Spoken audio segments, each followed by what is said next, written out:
We got Gators Breakdown here. We know we're business. Gators Breakdown, because there's never a dull moment in Gator Nation. The Gators Breakdown podcast is ready to go. I am your host, David Waters. You can find me on social media at GatorDave_SEC. Pop-up episode here, just based off of kind of a major ESPN article today. Of course, love them or hate them, ESPN still popular voice, the most popular voice in sports, of course.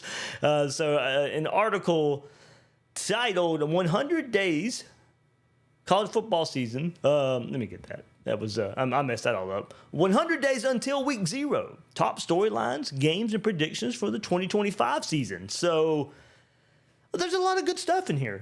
If you're just a general college football fan that we'll get into. And they go through, I'll read the intro real quick. 100 days from now, the college football season will officially begin. Week 0 will kick off on August 23rd with an international edition of Farmageddon as the Big 12 hopefuls. Iowa State and Kansas State meet in Dublin. Hey, it's going to be a good game there. Of course, last year was Georgia Tech and FSU. The big upset to start the year there for Georgia Tech there in Dublin. This year, Iowa State, Kansas State. So it could be a pretty good Big 12 game there to kick the season off. 100 days from this Thursday, May 15th. ESPN goes on to say, while we're counting down the days until the season starts, it's never too early to look at storylines, players, and coaches who should define 2025. We'll even make some wild predictions.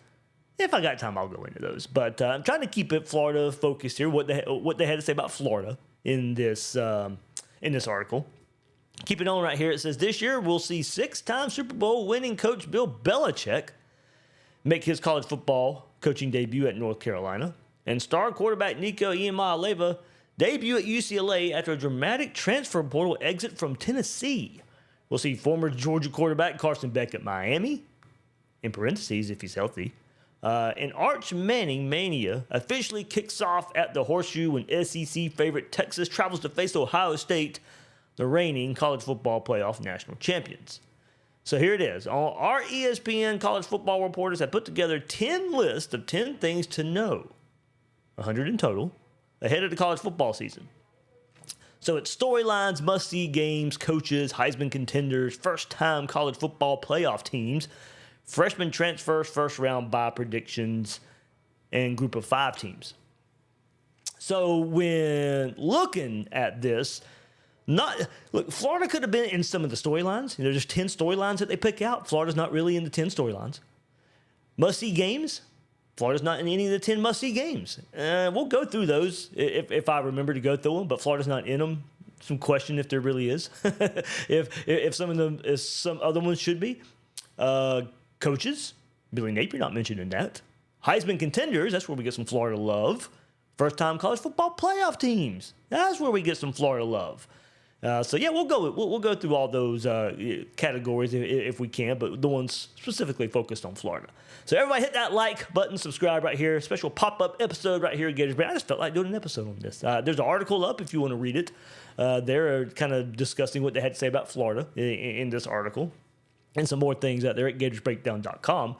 But yeah, I just wanted to. This could kind of be more of a conversation. Guys, throw it in the chat. Throw it in the chat if you want to. To discuss here what's going on, what you hear in this article, and we'll get it going. We'll get it going for sure. But plenty to get into. So okay. Remember to keep the conversation going. Gators Breakdown Plus link is in the description. Extra episodes, ad-free episodes of Gators Breakdown, access to that Discord chat because I'll be getting to the kind of Q&A. I sent the email out to Gators Breakdown Plus members. About time to answer a lot of questions that were sent. A lot of questions that were sent my way there. So certainly looking forward to that. Looking forward to that for sure. A lot of good questions. That was you guys will keep me busy. You'll keep me busy with those. Like it. And then gatorsbreakdownmerch.com. Support Gators Breakdown there as well. Link is in the description. Some new designs up there. gatorsbreakdownmerch.com. So let me pull it up. Let's go first-time college football playoff teams. And what, of course, Florida should be on the list. If you're talking about teams that haven't made it yet. Now, you got to go all the way back to 2014, and we had the 4-team playoff. But now the expanded playoff, the second year of the 12-team playoff. And ESPN wants to discuss 10 potential first-time college football playoff teams. Florida should be on the list. They definitely should be on the list. Here we go. Number 10, Texas A&M. Number 9, Louisville. Number 8, Florida. 7, Texas Tech. 6, Kansas State. 5, BYU. 4, Iowa State. 3, Miami. 2, South Carolina. Number 1, Illinois. Now, I don't know if these are rankings. I think it might just be a list. I don't know if they're ranking these teams and how they seem maybe the most likely first team to make their college football playoff. And do they really think Illinois is the top-ranked team out of South Carolina, Miami, Iowa State, BYU, Kansas State, Texas Tech, Florida, Louisville, Texas A&M? Now, you'll notice a lot of Big 12 teams there. And that's just the life in the Big 12. I mean, if you look at it with Texas Tech, Kansas State, BYU, Iowa State, I mean, when you look at the Big 12, and it's hard to pick out a team that's going to run away with it, you're going to have a lot of teams in that list making their first appearance. And they're going to get a representative there.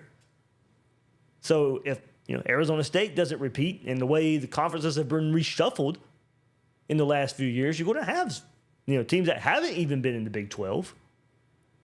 BYU, Arizona State came in first year. They're in the playoff. So who knows? Who knows? But what did they say about Florida? Number 8, Florida, right here in their list. The Gators again have one of the most difficult schedules in the country, but they also have one of the best quarterbacks in DJ Lagway, as long as they keep him healthy. Lagway went 6-1 as a starter last year, but the Gators are lower on this list because of a gauntlet that includes road games at LSU, Miami, Texas A&M, and Ole Miss. Well, there's my answer. They actually did rank them. So Florida's lower on the list because of the schedule. It would be surprising to see Florida win the SEC, but if it finishes with 2 or maybe even 3 losses, depending on the games and opponents, it could earn an at-large. The conversation at right when I was saying, hey, Florida, if about in games, Florida versus LSU, Florida versus Miami, which one's bigger? Now, in a way, the way I looked at it, I was like, well, I think you got to beat Miami because you can handle a loss to LSU. And if Florida does end the season, we all want better than 9-3. But if Florida ends the season 10-2, 9-3, 10-2, they're in the playoff, no doubt about it. 9-3, well, then you might need to start comparing resumes. And as we sit here mid-May, and I'm looking at a resume, a loss to LSU is going to look a lot better than a loss to Miami, in my estimation. But there you go. If Florida's going to make the playoff in this difficult schedule, there's your explanation from ESPN. Makes a lot of sense. But Florida should be on this list. When you're seeing a team that's hovering around most of the early season polls that we see, 10, 15, then, okay, they should be on the list of first-time college football participants, college football playoff participants. Now, they did mention, of course, one reason, or one of the reasons. But they also have one of the best quarterbacks in DJ Lagway. So there we go. You go and look at their early Heisman Trophy contenders. DJ Lagway's on that list. There's 10 early Heisman Trophy contenders. Number 10, Ryan Williams at Alabama. Number 9, John Mateer to Oklahoma. Transferred from Washington State, of course. Number 8, Jeremiah Love from Notre Dame. Number 7, Lenora Sellers, quarterback at South Carolina. Drew Allard, quarterback at Penn State. Number 6, DJ Lagway, quarterback, Florida. Number 5, Garrett Nussmeier at LSU. Number 4, Ohio State wide receiver Jeremiah Smith. Number 3, Texas quarterback Arch Manning, number 2, and Cade Klubnik, number 1, Clemson quarterback. So what do you go say about DJ Lagway? There was some concern about Lagway's throwing shoulder, but Coach Billy Napier said Lagway should be 100% by June. He was one of the top true freshmen in college football last season, led the Gators to wins in their last 4 games of the season after Graham Mertz was injured. At 6'3", 240 pounds, Lagway has elite arm strength and extremely tough to bring down in or outside the pocket. He threw 12 touchdown passes in 192 attempts last season. That was written by Chris Lowe of ESPN. So some love here for the Gators. Expectations certainly rising inside of Gator Nation, but outside of Gator Nation too. It's been a while when any list like this has come out from any publication, whether the ESPN, Athlon Sports, anybody who covers college football in a grand scope. That the expectations have been like this. First-time college football playoff contenders. A year ago, you're not seeing Florida on that list. You're not seeing a Heisman contender when 10 of them get mentioned. Fast forward a year, and what we're looking at now, because of DJ Lagway and how Florida finished last season, the team's getting some love. Now, still got to go out there and prove it, but this is a much better situation, much better talking points than we've had in a lot of off seasons recently. So let's enjoy. Let's have some fun with this. We haven't been able to talk Heisman contenders, college football playoff, about this Gator program in quite some time. Best bet that when we can, I'm going to. Let's go through the top 5. DJ Lagway was number 5 there. Garrett Nussmeier, number 4. After waiting his turn for 3 years, Nussmeier had a breakout year in 2024 and enters his redshirt senior season as a starter for the second straight season. Nussmeier was 5th nationally and 2nd in the SEC with 4,052 passing yards a year ago. He threw 29 touchdown passes but was also intercepted 12 times. Nussmeier's experience and toughness make him one of the unquestioned leaders in the LSU locker room.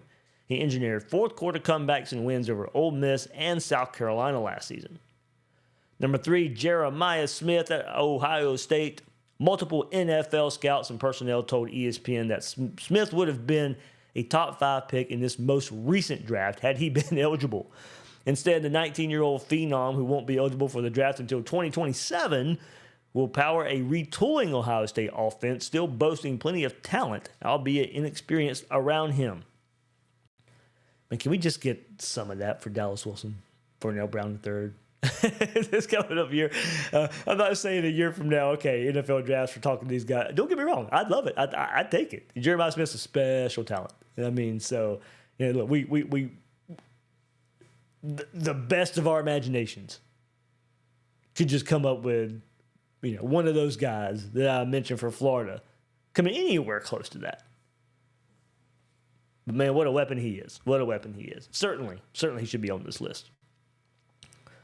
Maybe even higher. I mean, he's at number 3 right now. But I think you throw in the quarterback position, you throw in names, and that's where Arch Manning is going to come in. He's got a lot to prove as well. That's probably why I would have Jeremiah Smith above Arch Manning. Now, Arch Manning, don't get me wrong, he can be a good player. He's high on this list because of his name as well. And he plays at Texas, and Texas is supposed to have a good season and go win a lot of games. But if his name was Arch Smith, he's not number 2 on this list. He's just not. I think we know that. What they say about Arch Manning. Though he has attempted only 63 career passes, Manning is the current favorite to win the Heisman, according to ESPN Bet. With his famous surname, well, there you go. Manning has as much national hype as any first-time, full-time starting quarterback in recent college football history. He'll be tested immediately when the Longhorns travel to Ohio State to face the defending national champions Buckeyes in Week 1. And then to number 1, I guess to me a little surprising here. Now I know Clemson expected to be the overwhelming favorite in the ACC. So they should be playing for their conference title. They should be in the playoff. They should be in the playoff race. Got better as the season went on last year to Cade Klubnik. Klubnik has grown tremendously since his first season as a starter in 2023, says ESPN.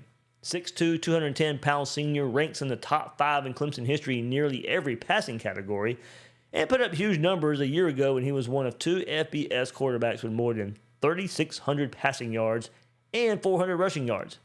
He accounted for 43 touchdowns, 36 passing, 7 rushing, and threw only 6 interceptions in 486 passing attempts. What's more exciting is he has all of his top wide receivers returning for the 2025 season. Now, you read that explanation, and it makes a lot of sense. That K Klubnik's number 1. I think, probably coming into this list, I don't think I would have predicted him to be number 1. And then when you see it, and then you read it, and you go back, and you're like, okay, it does make sense. I probably, like even ESPN mentioned it here, Manning's the current favorite to win the Heisman, according to ESPN Bet. So I probably would have thought, if you would have asked me, hey, Dave, who do you think ESPN lists as your top 10 Heisman candidates? I probably would have said Arch Manning's number 1 because of his name, playing at Texas, playing in the SEC, going to get a lot of notoriety. I would have said Jeremiah Smith number 2. It probably would have been until 3, 4 I would have got to K Klubnik. But no, no issue with him being there. Just the way I was thinking about it.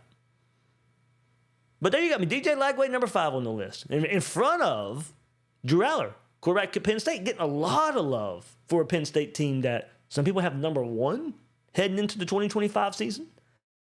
Drew Aller, I think he can play better, but I think he's been pretty good.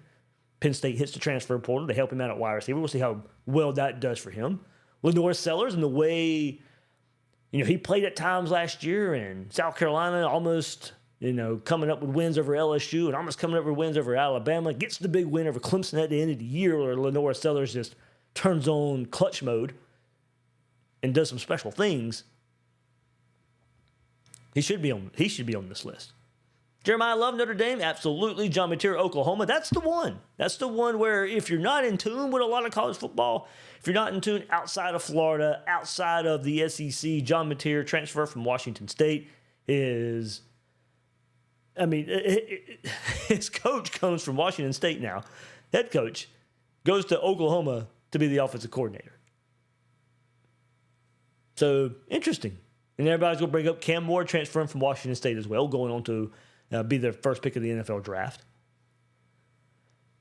It's an interesting storyline. Interesting storyline there. Ryan Williams, wide receiver, Alabama.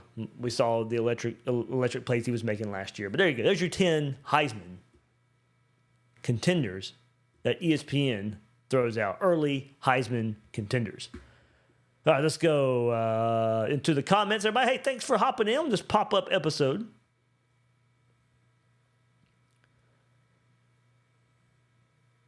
Good stuff, good stuff. Trying to see if some comments relate to some of this stuff. Kind of on the same line here. Let me get back to the solo shot here. Gator swag 24/7. Here comes them Gators. 10-2 since everyone feels that 12-0 is too much. But 12-0 is a champion mindset. Let them old Gator days mindset. And if DJ Lagway is fully healthy, then look out. Casual Carolina fishing. If we beat LSU at their house, I'll start to sip the 12-0 Kool-Aid. We'll get into that discussion a little bit too. Kind of on this biggest game question. Kind of extending the conversation what we had about LSU and Miami, the bigger game between those two. I wanted to expand that. The biggest game of the season. A lot of people took that different ways. I like it. Casual Carolina fishing. Number 2 is too high for Arch. No more live action than he's had. Yeah, but I think if you're making betting lines, you can see why. You really can see why. There is a football aspect to it as well, and he's going to be good. I think the question of how good, what is his ceiling, I think is fair to ask about Arch Manning. Does he get the benefit of the doubt because of the last name? I think we can say yes. Now, he can quickly erase that and say, oh, he completely earned everything. But it's going to take some time. But yeah, that last name goes a long way in that.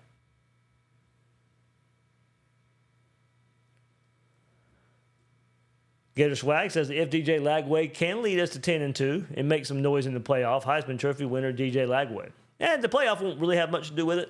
It'll be the season. So we'll see where that goes. But certainly plenty of chances with that schedule. Plenty of Heisman moments. There'll be plenty waiting on him. There'll be plenty waiting on him with that schedule. If DJ Lagway is going to be, winning the winning the Heisman Trophy. Well, Karate will not let the Napier OC stuff go. If Napier calls plays, that's 2 losses.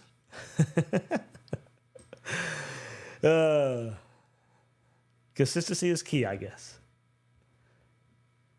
I did want to go, because this is how we will go forward to the big game talk. But ESPN did list their 10 best games to watch. No Gator game was on this.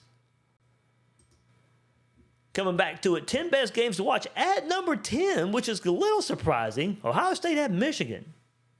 The Buckeyes couldn't lose a 5th straight to the Wolverines, right? So, yeah, who knows? Nobody didn't think they would lose last year. Number 9, Texas A&M at Notre Dame on September 13th. Notre Dame isn't easing into 2025, they said, after a week 1 trip to Miami. The Irish go against Texas A&M the next week at home. So, man, Notre Dame, yeah. Early season test right there. And then, okay, you're stretching it to me a little bit, ESPN. Now, these might be some good games to watch, but nobody's reading this article and caring much about South Dakota and North Dakota State and Montana State and Montana. Don't get me wrong. I'll turn on those games late. Sometimes those games are on late because they play out there on the West Coast. They're stretching that a bit to me on this list. I mean, to me, I think given everything about this Florida team, I'd be moving up Ohio State, Michigan, Texas A&M, Notre Dame to this 8-7 range. It's probably somewhere at 9 or 10. I know I'm biased, but I'd probably have Florida LSU because it's the first big. I got to look that up. It might be the first big SEC game, like SEC versus SEC. You're getting me live right here thinking about stuff. Look at that, and then having to find it out.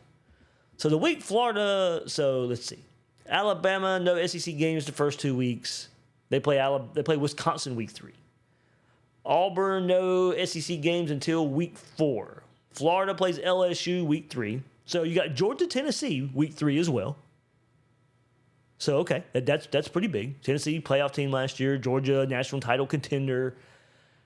I do think more people would probably circle Florida LSU though, and that's me taking my Gator bias out of it as much as I can. Maybe I'm wrong about that. Nationally, I think more people probably care about Florida LSU than Georgia Tennessee. Maybe I'm thinking about that wrong. Ole Miss does play Kentucky week 2, Arkansas week 3, so no, neither one of those are bigger than Florida LSU. Let's see. Missouri, no SEC games. Mississippi State, no SEC games. Oklahoma, no, they play Michigan week 2, no SEC game. South Carolina plays Vanderbilt. South Carolina plays Vanderbilt week 3. Texas don't play an SEC team until they play Florida. I mean, Texas' schedule: Ohio State, open up season. We heard that. San Jose State, UTEP. Then they got Sam Houston State, bye week Florida. So Texas doesn't play an SEC game until October 4th, and that's against Florida when they go to the Swamp. So yeah, there you go. Florida, LSU, and Georgia, Tennessee, week 3. So there you go. But there you go. So that I would have on that list of 10 best games to watch, I'd have Florida LSU at like number 10. You get your first big. I'm going to go a couple ways with this now. And I talked heavily about LSU last episode, why I thought it was a big game, and in some ways, and other people did too. But you look at it, and I'd probably have it number 10 because it is that first big SEC game, but also the questions surrounding Billy Napier and the questions surrounding Brian Kelly. Both got hired in the same years, both going into their fourth seasons, looking for college football playoff appearances. LSU attacking the transfer portal very hard to shore up a gap. Florida retaining a bunch of their roster to shore up a gap. Fan bases are on edge a little bit about, can the head coach take us to where we want to go? Florida's arrow is probably trending up a bit after the way they ended last season. LSU's wasn't, but what they've done to transfer portal have kind of turned the arrow back around a little bit. And it's an early season game. Now, for Florida, it's the first big game. For LSU, it's the second big game. They got Clemson week 1. So LSU could be in desperation mode. And for Florida, it's the start the SEC season off on the right foot. So there's a lot of storylines when you look at Florida LSU. So yes, I am biased. But being that big early season SEC game with those storylines, I'd squeeze it at number 10. I'd squeeze it in at number 10. Let's keep it going right here. At number 6, and this is where I go, a little bit too much Notre Dame love when you got Boise State at Notre Dame. Now, I know Boise State, made the playoff last year. They're predicted to maybe be that group of 5 team this year and maybe make the playoff again. Now, they can afford a loss to Notre Dame, have one loss throughout the regular season, that one loss being in Notre Dame, and probably make the playoff. But, that schedule's going to be weak. They're in the Mountain West. I mean, I hate that. Put them in the SEC, and they're going to have 4 or 5 losses. They get the benefit. They got to replace Ashton Jeanty, of course. But Boise State at Notre Dame to me, is not bigger than Florida LSU. Or Florida Georgia. Or maybe Florida Texas. We'll see. Oregon Penn State, love that game. Texas at Georgia. Penn State, Ohio State. Alabama at Georgia. Texas at Ohio State. I mean, number 1, Texas at Ohio State. Number 2, Alabama at Georgia. Number 3, Penn State at Ohio State. Number 4, Texas at Georgia. Number 5, Oregon at Penn State. Sure, absolutely. Those games deserve to be up there. Boise State, Notre Dame, 6, nah. Montana State, Montana, no. South Dakota, North Dakota State, nope. Texas A&M, Notre Dame, I'd put that one above Notre Dame and Boise State. Ohio State, Michigan probably should be a little bit higher.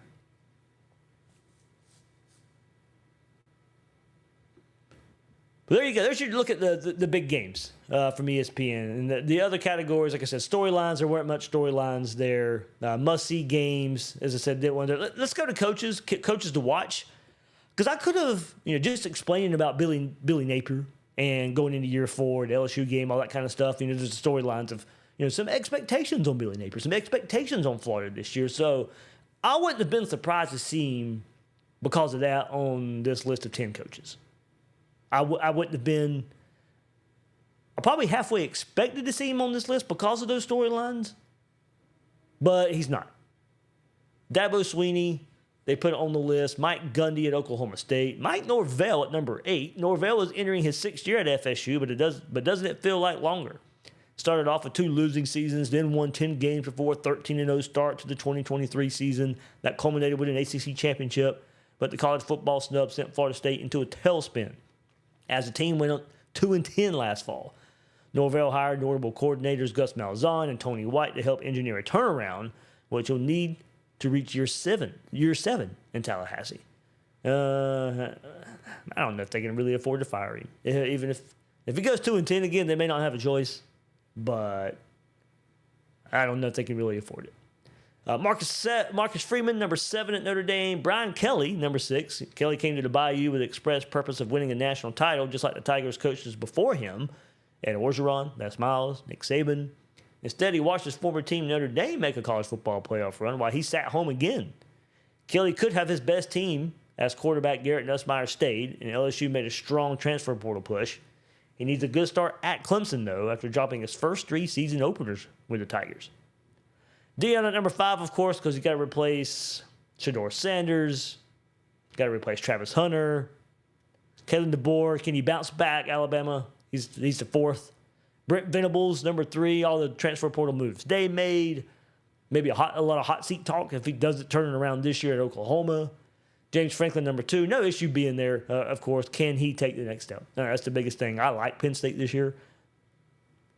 Bill Belichick, of course, number 1. That's the number 1 coach a lot of people are going to be watching. Whether it's deserved or not, probably is with 6 Super Bowl rings and going to North Carolina. It's already been a crazy storyline with his personal life and his girlfriend and all that kind of stuff. But there's going to be a lot of eyes on Bill Belichick. Maybe even more now because of the recent headlines. Don't get me wrong. I'm not going to stray too far away from football talk and go, hey, look at all this girlfriend talk. Not me. I'm not living in that world. But it probably is going to put some more eyeballs on him.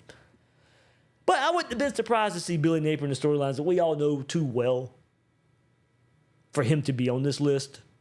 But he's not. So maybe fly under the radar a little bit. Nothing wrong with that. Okay, I think that's a good little review. 100 days until week 0. Iowa State, Kansas State, some good storylines there. So, you know what? Let's go to the prediction ones, and that'll be it. And I'll move on to continuing that big game talk. Predictions. Juice Kiffin scores for Ole Miss. That's nothing really important. Kent State streak reaches 34. That's how bad Kent State is. Maybe 34 losses. Let's see. New power in Texas. Big 12 looks to be up for grabs as Utah gets healthy. BYU stockpiles talent. Coach Prime goes into year 3. Iowa State and Arizona State look to build on exceptional 2024 seasons with returning stars at quarterback. But here's a prediction that none of them are conference champions when it's all said and done. That honor goes to Texas Tech, which has been lurking for 2 years under Joey McGuire. A lot of people have been picking Texas Tech to do a little more than they have been, and they haven't come through yet, but it is a team that attacked the transfer portal really hard this past offseason. See if it pays off for them. Here's a prediction for you. Florida State wins 10 games.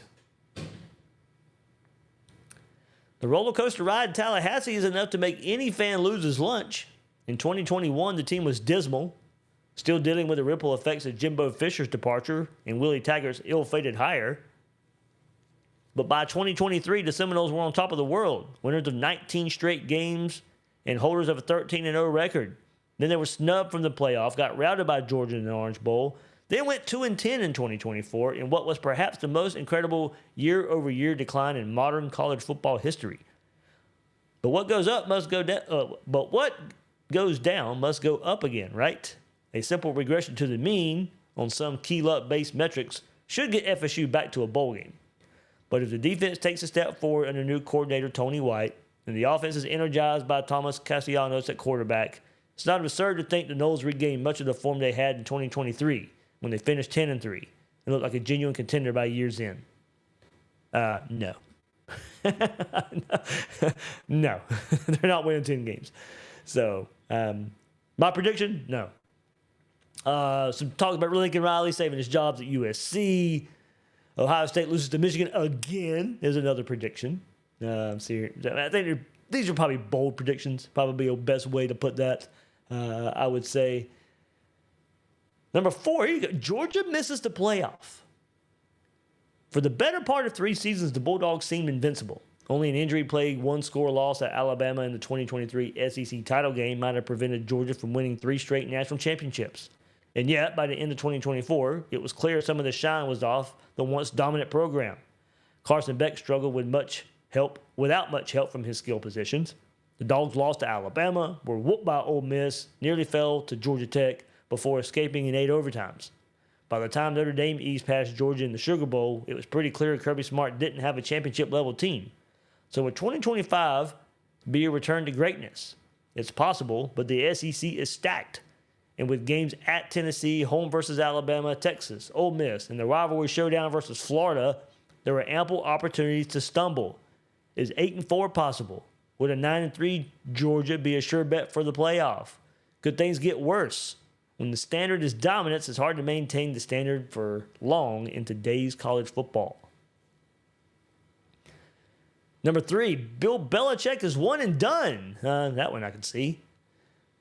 Number 2, Manning doesn't win the Heisman. That should not be number 2. I know he's the betting favorite there from ESPN, but that should not be that high on the list. And number 1, Kelly goes ballistic. Brian Kelly has been head coach at LSU for 3 years. In 2022, he lost in Week 1 to Florida State. 2023, he lost to the Noles in Week 1 again. And in 2024, the Bayou Bengals flubbed away a game against USC and once more opened the year 0-1. Each time, Kelly was left frustrated. And none of this includes his famed post-game quote after Week 1 overtime victory against Florida State in 2021, in which he joked about executing his players. So what happens if LSU starts 0-1 again this year? It's entirely possible as the Tigers draw Clemson in the opener. It's not hard to envision a scenario in which a late Garrett Nussmeier fumble leads to a Clemson scoop and score and a 21-20 LSU loss, after which Kelly turns into a red guy from inside out during his post-game press conference. So, oh, man.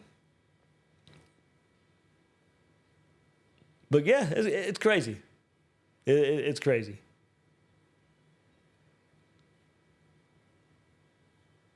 But yeah, what, two losses to FSU?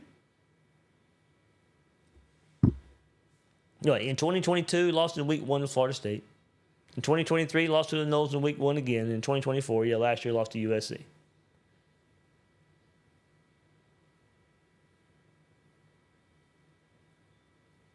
There we go. But there you go. ESPN. I think that's a pretty good college football primer to get you ready. So go read it. I got the link on gatorsbreakdown.com when I kind of share what they had to say about Florida. If you want some more national football talk, there you go. I thought it was pretty good to get you caught up. Take a, hate them or love ESPN. A lot of people's going to read that. So it's good that they'll see DJ Lagway on a Heisman list. Florida as a first-time college football playoff participant. Some notoriety, some positive notoriety. All right, let me get to the tweet that I sent out today. And asking the question, to extend the last episode. Well, if I can find it, yeah. Regardless of how you define it, which opponent is the most crucial for the Gators in 2025? The most crucial opponent. The biggest game. However you want to define it. What's the biggest game for Florida in 2025? Now, if you go back to, I went, New Year's resolution style and say, hey, it's time for Florida to finally beat Georgia. That's it. It's year 4. You haven't beat Georgia yet. Granted, they have recruited better than you, but the gap is as small as it has been. They not just a shot at Georgia. This is for everybody. Not as deep as they once were. Nobody is. But for a team like Florida who brings so much back, it is time to beat Georgia. You are in year 4. You can't go your first 4 seasons at Florida and not beat Georgia. Now, could it get overlooked as, very similarly to Ohio State losing to Michigan and you find a way to make the playoff? Now, yes, you could overlook it if something like that happens. But the chances of losing to Georgia, going on and winning all of it, that exact scenario, yeah, it could happen, but how likely is that? So it is the Georgia game. That is the most crucial game. Is the season over with? If you don't know, but it's just time. You can't go your first 4 seasons at Florida and not beat your biggest rival. Biggest conference rival, at least. I know some of you still put Florida State in that category. But it's time. It is time. And a lot of people said that as well. First of all, right here in the comments, The Best Savage says, I think the Georgia game is the biggest game this season. The talent gap has closed significantly. Florida has a significant quarterback advantage, and a win here would be massive for recruiting. That is something, man. And I agree with a lot of what you said there. How much do wins like that matter in recruiting anymore with NIL? You go back to last year and Miami beating Florida. In the end, didn't mean a whole lot on the recruiting trail. When Florida turned it around in season, Miami did have their struggles down the stretch, Did that play into it? But the on-field result didn't really play a whole lot into it. That probably helped Miami get some guys, but it didn't help Miami out-recruit Florida.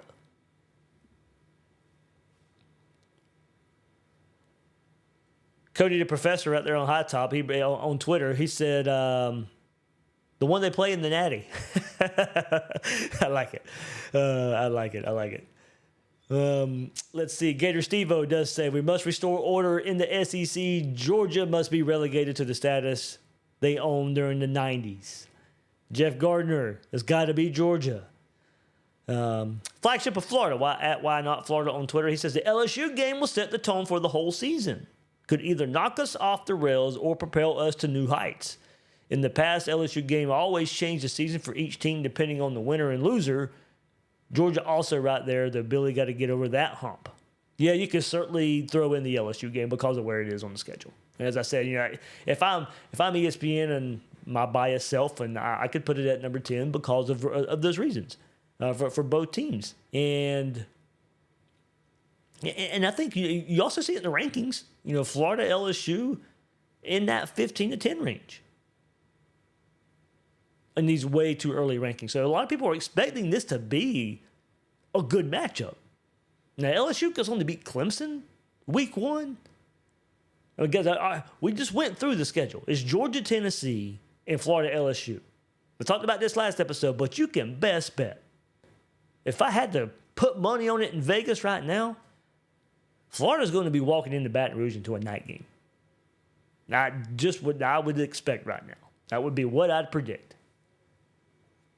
Okay, that game being week 3, I don't think the Clemson game is going to have any bearing on it. Those early season games, and they did it last year anyway. They went almost a whole season with putting games in certain time slots. You can best bet it's going to be a night game in Baton Rouge. That would be my bet. So it's going to be a crazy, raucous atmosphere that we know it can be. But where's LSU at? Are they in desperation mode? Are they still trying to continue momentum from big Clemson win the week before, or 2 weeks before? And for Florida, it's their first big game. Long Island, USF before that. DJ Lagway went on the road as a true freshman, had to come in for an injured Graham Mertz. Took some time, but got his feet under him and did some good things on the road in a raucous environment at Tennessee. He's going to have to do that for a full game in Baton Rouge. We know how tough that could be.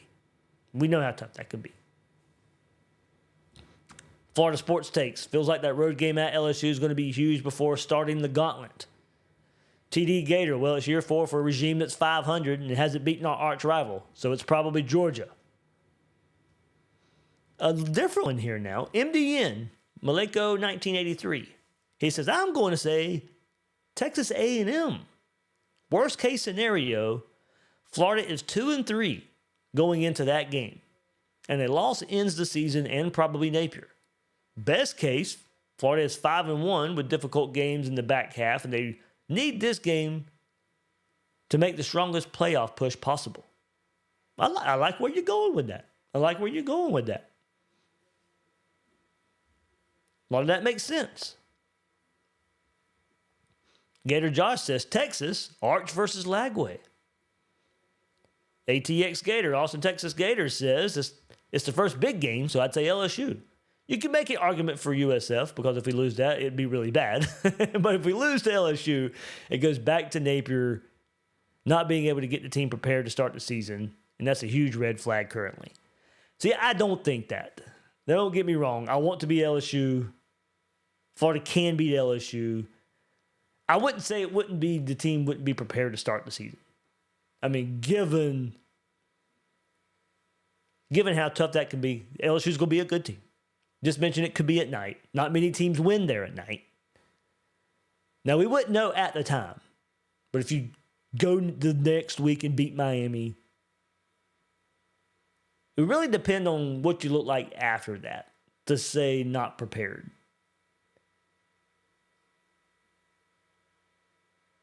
You could be really prepared.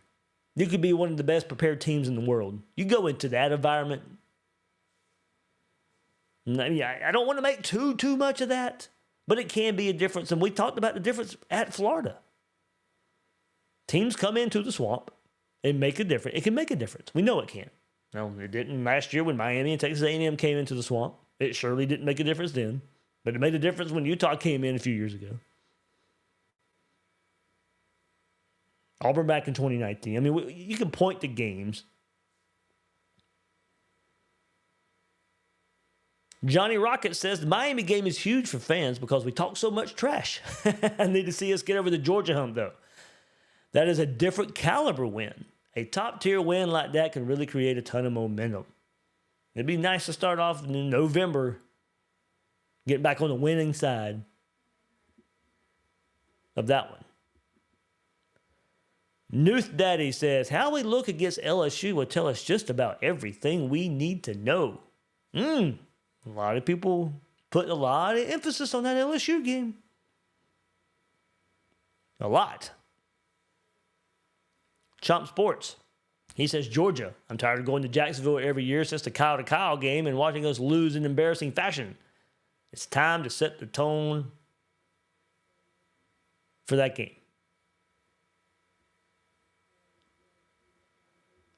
Bean the Machine, Miami. A loss to an in-state team that were constantly battling for recruits is a terrible way to start the season. Billy better have it figured out. Another unprepared. Well, I think Bean thinks that game's an opener, so never mind. Bean, Florida, Miami is not the first game this year. So there you go. That's what happens when I just read comments live and don't look over all of them. Another angle to this, Ross D. Lane. I think it's Tennessee. Whichever way the season plays out, that game being next to last is huge. Either we're rolling and need that big win to push for the playoffs, big bowl game, or the season has gone sideways and need a big conference win to close out the season. Finn Finnegan. Wow, I thought Georgia was going to be an unpopular answer, but yep, that's the one. He's got to get them this year. It's never been more possible. LSU would do a lot to set the tone of the season, though. Ed Quigley, lots of LSU here, and I get it, but for me, it's Miami. In-state road win leading into the bulk of the SEC schedule is the most crucial. So there you go. It's a lot of Georgia, a lot of LSU sprinkled in with Miami. That seems to be the most of the answers here. Thanks everybody who sent their answers in.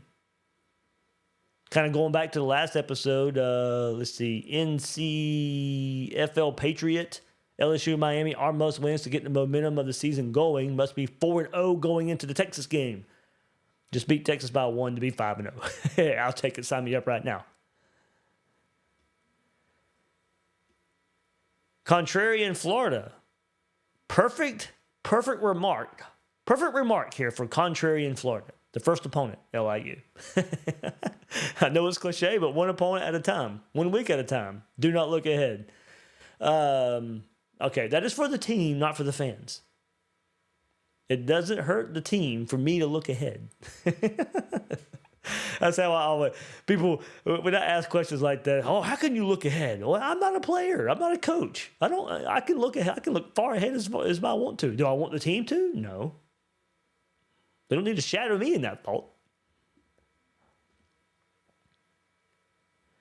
A couple more and then we'll be signing off here. Gator Zig, I'm going a different route here. I believe if we can roll into Baton Rouge Game 3, set the tone with a sound victory, that'll launch our season into the right direction and belief in one another to take off like the defense did at the end of the year, but on both sides of the ball.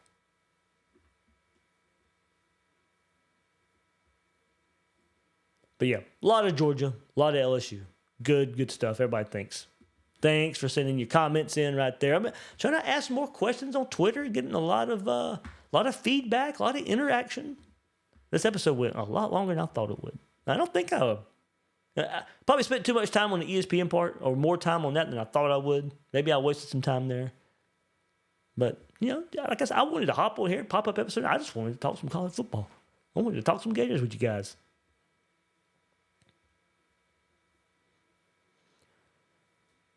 Harrison with a good question. That'd be it here. Dave, how much does how we start the season affect recruiting?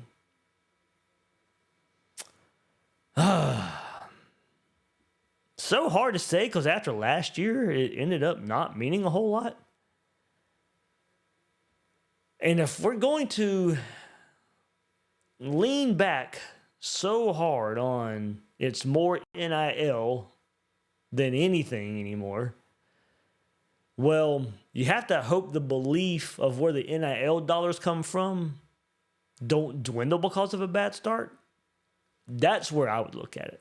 That would be the angle I go. Does another bad start kind of reignite all the talk we heard early last season, but then it sticks around more because it happened again?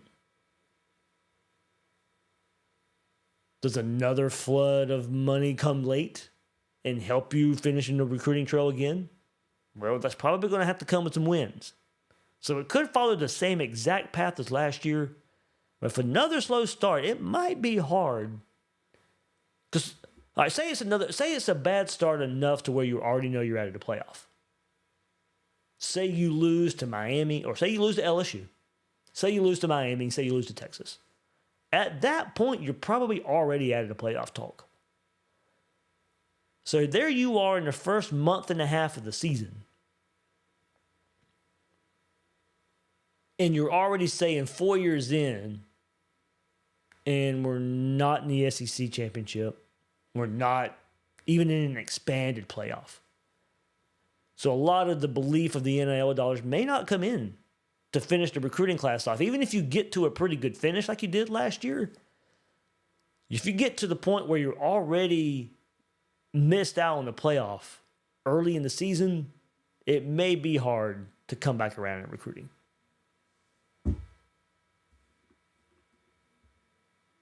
Hopefully that does not happen. I don't want to be here early season again and feel like I did last year. I don't want to be calling for a coach's head. Don't want to believe the coach is going to get fired. Don't want to have to make excuses. Go get it done. Go get it done. The Best Savage. Dave, where do you think our NIL stands among the elite programs? I'd say top, fluctuating anywhere top 7, top 12. That's your range. I think if Florida starts winning and there's some proof of performance, they could raise even more. I still think there's some behind the scenes questions of some big donors and the big money of the full buy-in. Is it as good as it can be? No. It's in a good spot. It could be in a better spot. It's in a good enough spot to win. I will put it that way. In today's college football, and as I go back to earlier, the comment of the elites not even being as deep as elite teams are. I don't even know how we'll be able to use elite team, elite program. How much longer, if college football stays like this, I think you'll still have your elites, but it'll probably mean something a little different. I don't think that gap is going to be as large as it once was. So I don't think that even NIL is that big of a gap either. I think it's good enough to where if you got the right guy on the sideline, putting the right players in position, you can go win enough to then jump into that next level. You won't ever sell me. It's going to take a long time and more than what we have seen in recent history to make me believe Florida can't win big. Florida's nowhere near that right now. Florida can win big.